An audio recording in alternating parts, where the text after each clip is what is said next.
Good morning. पिछले video में हम लोग परिवहन संचार के बारे में पढ़ रहे हैं, उसके बारे में जान रहे हैं हम लोग। पिछले वीडियो में हम लोगों ने सड़क मार्ग के बारे में पढ़ा था, जो हमारे लिए कितना महत्वपूर्ण है ये हम लोगों ने समझा, जाना। अब आप लोगों का अगला है रेल मार्ग। अगला है रेल मार्ग। हम लोग सभी ने रेल को देखा, रेल पर बैठा भी है हम लोगों ने, रेलगाड़ी से एक स्थान से दूसरे स्थान भी गए हम लोग। रेलवे को हम लोग सामान ले जाते हुए भी देखे हैं।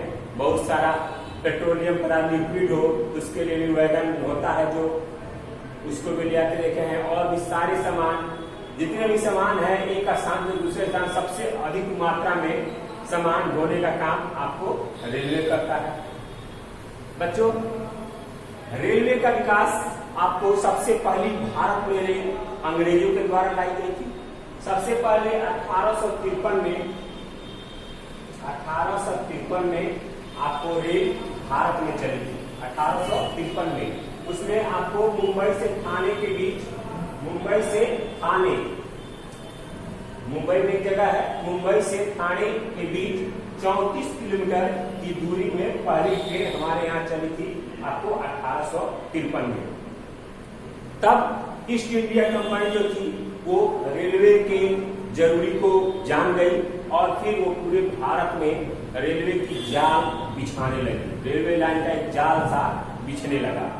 जब हमारा देश राज हुआ उसके बाद भी भारत सरकार ने इस पर पूरा ध्यान दिया और आज पूरे भारत में रेल का एक जाल सा बिछा हुआ है। पूरे भारत में अलग अलग प्रकारों की रेल यहाँ चलाई जाती है। आपको सामान ढुलाई के लिए हो, माल ढुलाई के लिए हो, या हमारे आने जाने के लिए हो, उसकी सुख सुविधा हो, उसके देख रेख की हो, हर तरह की कोशिशें आपको की जा रही है रेलवे के विकास के लिए। स्टेशनों का विकास किया जा रहा है। काफी बड़े बड़े स्टेशन, अधिक तेज चलने वाली आपको ट्रेनों और रेलगाड़ियों का परिचालन किया जा रहा है। अभी भारत में जापान की मदद से आपको बुलेट ट्रेन का काम शुरू है। आने वाले कुछ सालों में आपको यहाँ पर बुलेट ट्रेन चलती मिलने आएगी, जिसकी स्पीड लगभग 300 किलोमीटर के ऊपर है प्रति घंटा। तो ये सारी विकास आपको रेल मार्ग से हो रही है। यानी रेल कितना महत्वपूर्ण है हमको इसी बात से अंदाजा लगाया जा सकता है। रेलवे आपको सेफ्टी भी है। सबसे अधिक यात्रियों को या माल ढुलाई के लिए उपयोग में ली जा सकती हैं।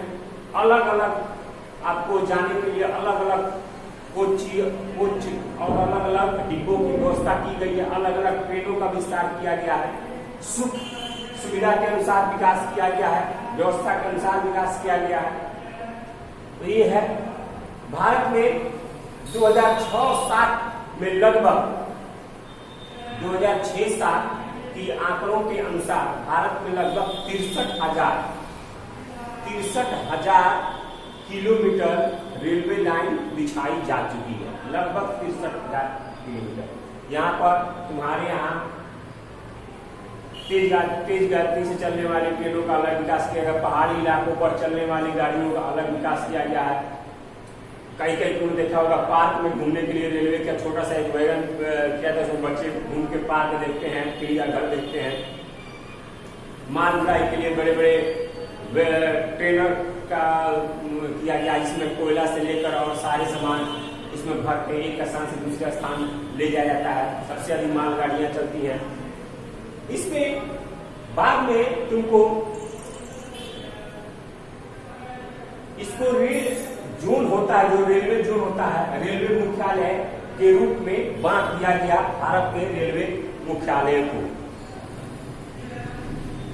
इसमें आपको सबसे 16 रेलवे जोन में आपको बांटा गया भारत को। आपके किताब में 16 दिया है, लेकिन अब ये और बढ़ गया है, क्योंकि हाजीपुर भी एक रेलवे जोन हो चुका है। उसका मुख्यालय आपको हाजीपुर में है। तो 16 जोनों में रेलवे को बांटा गया है, आपके किताब में दिया गया है, उसको लिख सकते हैं। ये रेलवे के लिए, रेलवे के एग्जाम पास करने के लिए बहुत इंपोर्टेंट क्वेश्चन होता है। और इसमें सबसे बड़ा होता है उत्तर रेलवे, उत्तर रेलवे जिसका जोन कहाँ है, नई दिल्ली।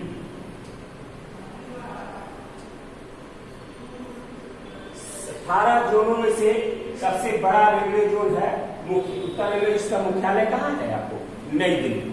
उसी तरह आपने सुना होगा गोरखपुर में सबसे बड़े रेलवे प्लेटफॉर्म का विकास किया गया है, जो भारत में सबसे बड़ा रेलवे प्लेटफॉर्म आपको गोरखपुर में है। तो इस तरह आपको 18 रेलवे जोन में विकास किया, में 16 दिया है, लेकिन इससे अधिक भी है। जिसमें सबसे बड़ा आपको रेलवे जो जोन है, उसको रेलवे क्षेत्र है वो उत्तर रेलवे है, इसका मुख्यालय आपको नई दिल्ली में है। उसके बाद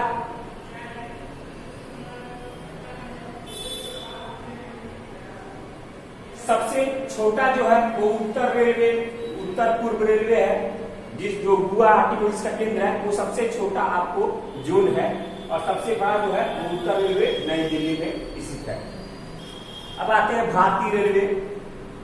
भारतीय रेलवे, भारतीय रेलवे भारत में रेलवे के विकास पर काफी जोर दिया गया, क्योंकि रेलवे एक ऐसा भारत सरकार का क्षेत्र है जो सबसे अधिक आय का स्रोत है और सबसे अधिक रोजगार का क्षेत्र है। सबसे अधिक आय का क्षेत्र है और सबसे अधिक रोजगार का क्षेत्र है। तो इन क्षेत्रों से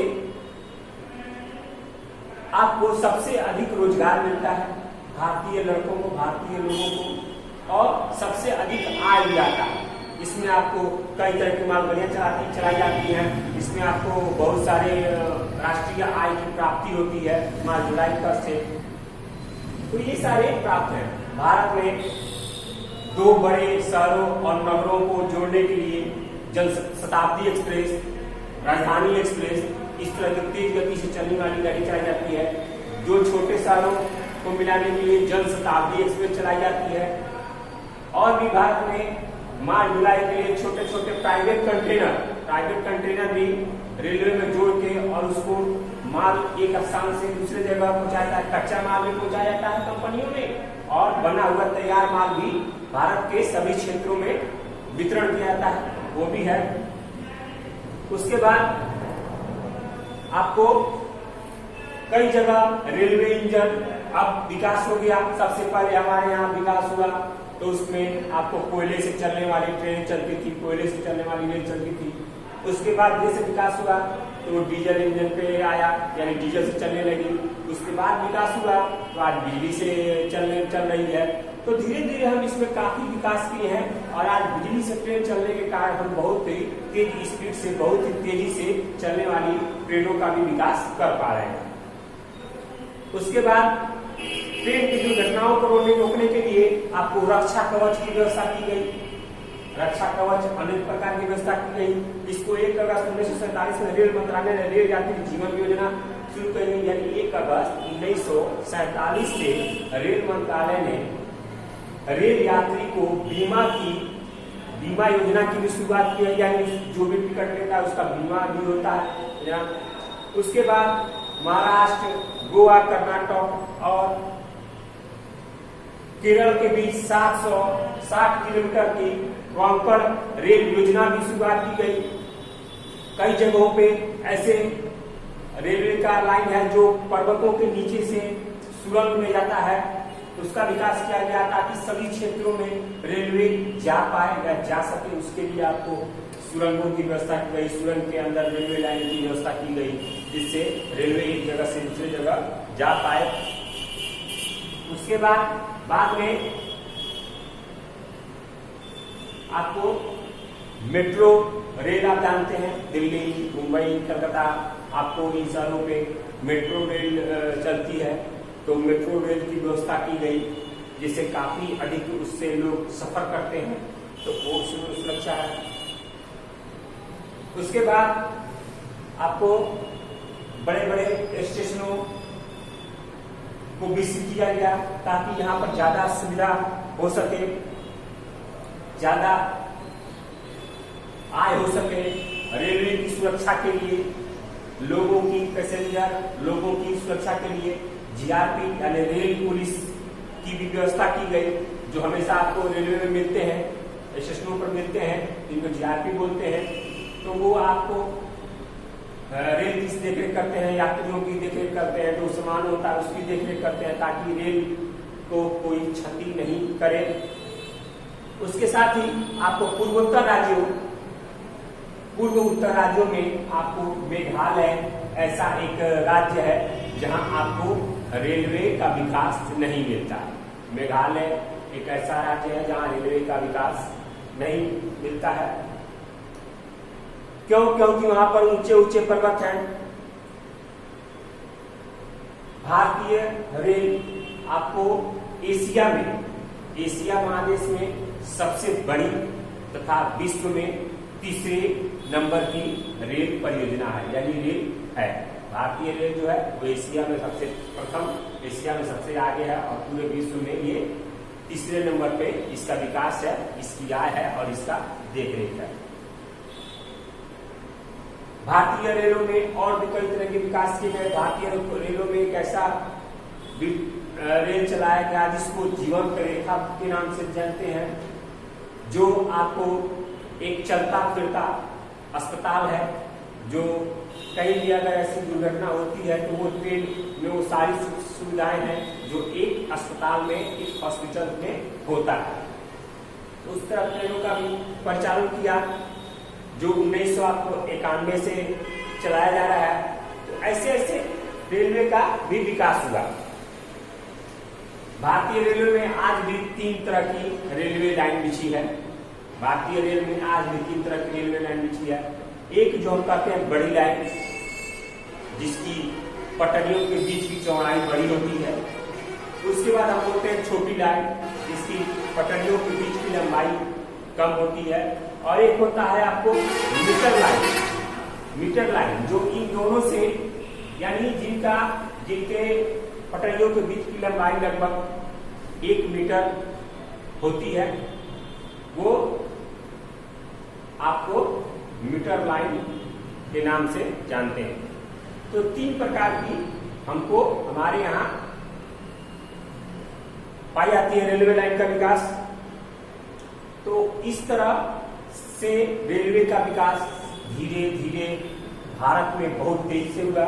आज भी हम उस तरफ, भारत सरकार का काफी ज्ञान है, क्योंकि आने वाले समय में हमारे यहाँ बुलेट ट्रेन भी रेलवे के साथ चलने वाली है। तो हमारी रेलवे और भी मजबूत जाएगी, और भी रेलवे के क्षेत्र में हम मजबूत जाएंगे। क्योंकि भारतीय अर्थव्यवस्था में रेलवे का बहुत ही बड़ा योगदान है। क्यों? क्योंकि भारत का हर एक गरीब व्यक्ति रेलवे से सफर करता है। रेलवे से सफर करना आपको सुगम, सस्ता, आसान है।